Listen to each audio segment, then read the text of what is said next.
হে দেবী জগন্মাতা, জগৎকে আনন্দ দানকারী দেবী ষষ্ঠী, তোমার জয় হোক। তুমি প্রসন্ন হও মা, আমাদের সন্তানদের সুস্থ রেখো, রোগ ব্যাধি থেকে দূরে রেখো, সমস্ত বিপদের হাত থেকে রক্ষা করো তাদের। বাবা, এই তো একেবারে ঠিক সময় এসে পড়েছো।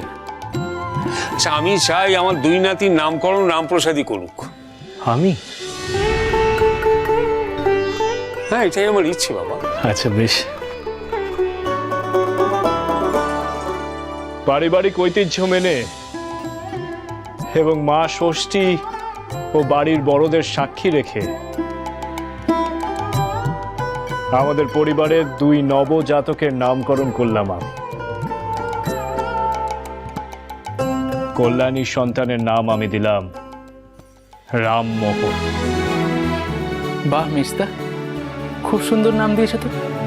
এবং সর্বাণীর সন্তানের নাম আমি দিলাম রামদুলাল। রামপ্রসাদ সোম থেকে রবি প্রতিদিন বিকেল 5:30টায় স্টার জলসায় ও ডিজনি প্লাস হটস্টারে।